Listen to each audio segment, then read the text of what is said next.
is more solution to the root cause of crime, poverty. When folks start running out of food, when folks can't feed their children, they become desperate. And desperate becomes, that's when you don't mind breaking the law, when you become desperate. So basically, you want desperate people to be safe. That doesn't make any sense.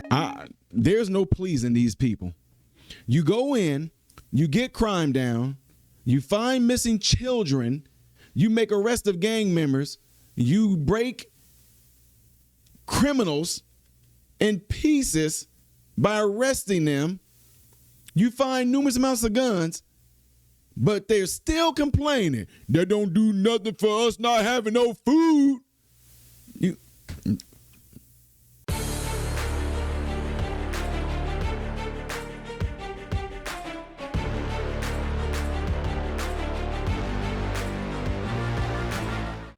Good Sunday, my American and foreign brothers and sisters. Welcome to the channel. I'm Ty Smith. You're watching my channel, Modern Renaissance Man, which I'm greatly appreciative of. Make sure you guys are following me up here. Follow me down here. Click this because it helps me. Merci beaucoup. And if and when you do, subscribe to the channel. Click the bell notification. That will bring down the drop box for you to select all notifications. Last but not least, don't forget to check out my other channel called Man Husband Farah. Everything I ask you to do over here, make sure you do over there. Ladies and gentlemen, we got to take it back to some cousins of mine down in Tennessee. Shout out to Ripley, Hennon, Memphis, Dyersburg, Halls. They came out saying, Cuzzo, this stuff that Trump is doing with the National Guard, apparently it is working because crime is down in Memphis. And you would think to yourself, you are woohoo, give a round of applause. Crime is down in Memphis. Murders is down. Things are down. But guys, there are some people there that just still, it's amazing how this Democratic infused sickness from Lyndon B. Johnson is still in a lot of people's minds where he said, I'm going to have those N-words voting for me for the next 200 years. And you're going to see how and why it's working so efficiently after all these years, because it's the type of individuals who have a certain mindset that continue to push the bull crap. We're going to watch this together. And if you don't like this, then I'm going to be pausing.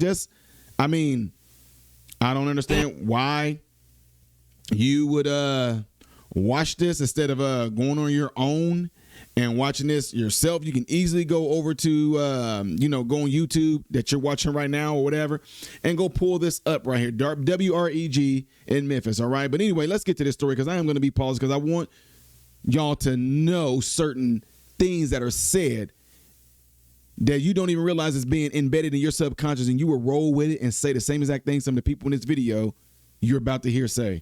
Let's go. G in Memphis. This is News Channel 3 at 10. It's now been a week since the Memphis Safe Task Force has made its presence known in the Bluff City, but do you feel safer? Have you noticed a difference? Questions your news leader has been asking as arrest numbers climb as operations continue. Good evening and thanks for joining us. I'm Stephanie Skurlock. Greg Hurst is off tonight. WREG's Brian Ditlake joins us live downtown tonight. And Brian, what have you been hearing from people? Yeah, well, Stephanie, we spent time in two neighborhoods today, Frazier and then Whitehaven, and in each place, mixed reviews, but in each conversation, concerns surrounding the Memphis Safe Task Force remain. You're going to get mixed reviews. Some love it, some like it, some neutral. But if it helped enhance Memphis for the positive, I'm all for it. For Lonnie Buchanan, he says it's the execution of the Memphis Safe Task Force that will determine if it is successful or not. Federal officials say, however, it is working. Attorney General Pam Bondi touting 153 arrests since Monday, including 5 gang members and 5 missing children recovered. Buchanan. 5 gang members and 5 missing children recovered. You hear that? 5, y'all, missing children recovered. I mean, is that within itself not enough to get some praise for? Buchanan says those numbers need to be neighborhood specific, saying while he has seen some changes, it depends on where they're concentrating on. If you're just going to concentrate on the Frazier area, what's going on in Hyde Park? Another woman we spoke with says she hasn't seen a presence in Frazier, but says she has seen it on the interstate. On the 240, yeah, there's not so many speeders. It's not the Indy 500 down there. People can actually get through there safely. WREG looked at the week-to-week 5-day numbers posted on the city crime data website. From Monday to this Friday, there was 1 murder, 31 aggravated assaults, 23 motor vehicle thefts, and 6 robberies, compared to last week with 2 homicides, 47 aggravated assaults, 72 vehicle thefts, and 12 robberies. Now, you guys pay attention to those numbers, right? When you look at those numbers and you see that they have gone down, for example, definitely look at the motor vehicle. The motor vehicle thefts have gone down significantly. Now, wouldn't you just off of just, I would think, normal reasoning, wouldn't you be able to look at that and say the reason why that is happening because of a stronger presence of authoritative figures? When you say that would be the look at the robberies, cut in half. But I know it ain't that. It's just because it just happened to happen that way. That's a coincidence. The thugs and the criminals and murderers and all them just decided to take a sabbatical right now. I'm going like what the Shelby County Mayor said. They really violating our civil rights. In Whitehaven, this man did not want his name or face shown, but says he does not fully support the Memphis Safe Task Force. For him, he says what is needed is more solution to the root cause of crime, poverty. And there it is. There it is. The root cause to crime, murders, homicides, kidnappings, grand theft auto, gang violence. The number one root cause of that is poverty. Let me guess, you're going to go into this whole sob story of if we had more food and resources, if we had more money. In other words, let me say something. Let me say it different. Let me continue to beg for Big Daddy government to continue to help us so we can stay exactly where we are as a black community. Let us beg and plead, please more government daddy, please government daddy, give us more so you can continuously have the same issues you having right now. No, this what? I know they all have the same talking points. And I guarantee you this man got to be in his mid-60s. All of them kind of have that strange old played out mindset when it comes to stuff like this. When folks start running out of food, when folks can't feed their children, they become desperate. And desperate becomes, that's when you don't mind breaking the law, when you become desperate.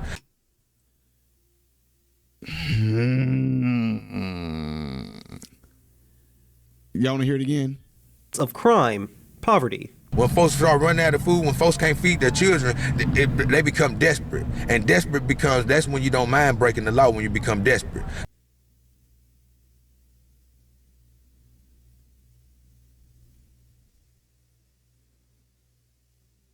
There are food pantries. There are food programs. There are churches that have food pantries. Save me the goddamn bull crap. When people run out of food, they become bull crap. Bull freaking crap. Get a job that pays well. How about start working, getting married first before having children? Huh? What do you mean? What are you talking about? Like, again, in other words, we want Big Daddy government to save us. We won't give us more. Y'all sound this is exactly what a lot of these blue city mayors and political figures are doing. We don't need y'all to stop the crime. We don't need y'all to stop the murders. We don't need y'all to stop the kidnappings. We don't need y'all to stop the grand theft auto. What we need is more money so we can eat. This is what I always ask people all the time. Who do you know in your life that starved to death? Look, I told y'all there was a time in our life when I was a very young child going around picking cans and turning it in for food. I know what starving is like. Seriously. What I'm saying, who do you know in your life in America that you know starved to death? When people get desperate and they running out of food, they're going to start bull crap. Go to a local pantry, go to your local churches, things like that have a lot of food pantries. I guarantee you they're in those cities. handing out food left and right. They get so much of it, they have to throw the stuff away. How do I know about this? Because I know about this. These are things that we do. These are places that we send a lot of people to that have income that's not the greatest, to where they're trying their best. And I know y'all might think, look, I'm just telling y'all, there's some people out there that's doing their best. They make $2, $5, $10 over what they're supposed to. Government takes away the food stamp program. And these are people that's really trying to do it. I'm not talking about folks that are abusing it. I'm talking about people that are really trying to make it. They get the stuff taken away from them, so you have to direct them to other places where they can get those resources. But to sit here and say that the main cause of crime and all those things that's going on in the black community is because of poverty when it comes to food, Negro, please. So basically, you want desperate people to be safe. That doesn't make any sense.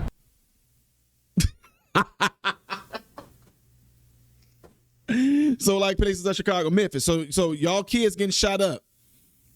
They don't make they don't need to be safe.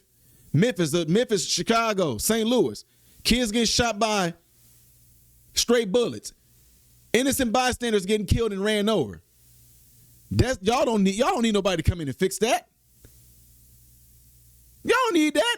Getting shot up at the clubs and things like that. Y'all, you don't need no protection. People getting robbed left and right. You don't need no protection. People getting R word. It has the word ape in it. Starts with an R. That stuff happens. You don't need anybody protecting y'all. What you need is just more money so that people can go out and feed themselves. That's going to really stop all the crime. My goodness, man. I swear. They become desperate, and desperate becomes, that's when you don't mind breaking the law, when you become desperate. So basically, you want desperate people to be safe. That doesn't make any sense. Allocate some of them dollars to the community. Let's clean up some of the blight in Orange Mound, Hyde Park, Fraser. Let's make it work for the whole Memphis, not just part of Memphis. Why in the world? And I'm with OG right there. That's like, we call people like that, on the street today. That's an unk to us. I respect people like that. There's individuals like me, these 80s and 90s babies. Even though I'm not related to this man, I still will have the utmost respect for this man. I won't disrespect this man, call him out of his name. But when it comes to this, sir, respectfully, why in the world would anybody put any funds into a place that looks like that when it's the people that live in those places that got it like that? It shouldn't take, if y'all really care about y'all community, won't y'all just do it? Like this? Why don't y'all just go out there and clean that stuff up? Do it free. It's y'all community. It's y'all streets. It's y'all hood. What you want money for? Oh, you want them to come in and do it. Oh, I get it. It's always wanting someone else to do it. It's always you not wanting to work for it, you not having to work for it, but it's always we want somebody else to do it for us. Give it to us. Give us money so y'all can give it to somebody else to come in and do things like that. That's y'all neighborhood. Those are y'all streets, right? Clean it up.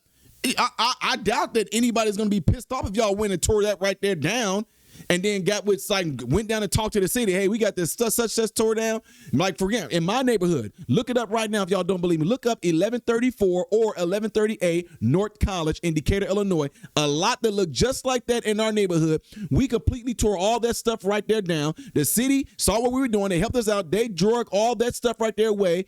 Joyce Keller of Decatur, Illinois got with a lot of us hood kids, and that lot right there, guess what we did? We turned that into a neighborhood park. It's still there today, called the Little Red Wagon Club, and me, my brothers, and some other neighborhood kids, we built that park. Shout out to Keith Anderson of Homework Hangout for getting the city to come down there and lay down asphalt free for us so we can have a park. Look it up, y'all, 1138 or 1134 North College, Decatur, Illinois. Look it up. The park is still there. But oh no, we just need government to come in, Big Daddy government to come in and help us and feed us and give things to us. We knows no better for ourselves now. We have to have him. We know wants to lead this plantation. We need to stay here because massa, long as we stays in the plantation, he keeps giving us food. He gives us the innards of the animals and all that. We still get to go and get as much milk from the cows as we want to and all. But hey, come on now, leave. Quit relying on people to do stuff for you all the time. That's all, man. Okay, let me let the rest of this video play out. Now, an important note, WRG is still working to verify all the arrests and the 5 missing children recovered from the Memphis Safe Task Force. So far, we have not received any reports of missing children, but of course, we will let you know when we find out more. But for now, we are live here in downtown Memphis. Brian Ditley for your news leader, WREG News Channel 3. All right. And I completely agree. I want them to be able to verify that what 5 kids were missing. I mean, I'm pretty sure they're holding that information right now before those children are names are being released, because they want to make sure that those children are even from Memphis, for one, and whoever they release these children to, that is going to be the parents, to allow their names to get put out there in case they're minors. I don't know how all that works and how they're doing it there. But yeah, I would want the news to verify those stories, verify those numbers, yes. But ladies and gentlemen, y'all just got done hearing it right there. This is one of the things I told y'all that I have an issue with those of the old school, because they think that the whole "we shall overcome" Martin Luther King and Jesse Jackson era is still going on right now in 2025. And it's amazing that the mindset is to sit there and not want to correct the issue. For one, it's not going to be no poverty. The issue is going to be having neutral homes, a mother, a father first, or better yet, a husband and a wife first. Let that be the thing first. Then let there be children, so you can have the title of a father and a mother. And if they're doing what they're supposed to do, you wouldn't have to worry about this whole poverty thing or not eating. But then to turn around and say the issue is not man, y'all have lost y'all mind. If you had real mothers and fathers in the home, you wouldn't have to worry about no crimes in the neighborhood. You wouldn't have to worry about that. You have real mothers and fathers in the home, you wouldn't have to worry about, well, when they get hungry, they're going to turn to crime. And come on now. And if you are talking about the crimes that they're turning to, robbing your own people, that's the answer. Hurting your own people is the answer. Stealing cars from your own people is the answer. Gang on van crime, which is black on black, that's the answer. Oh, but it's only because they're trying to eat. Bull crap. Anyway, y'all, let me know what y'all think of this by putting it in the comments below after this video. Not forgetting to do what you see in these elements right here that will greatly help my channel. The next video that I will be doing after this one most likely is going to be up there. Things I did as of yesterday right here. If you have not subscribed, which I don't know why, click this. I am Ty Smith, Model Renaissance Man, hoping and praying every last one of you have food, shelter, and clothing, and most of all, praying every last one of you guys are in great health mentally, physically, emotionally, spiritually. God bless you all through Jesus.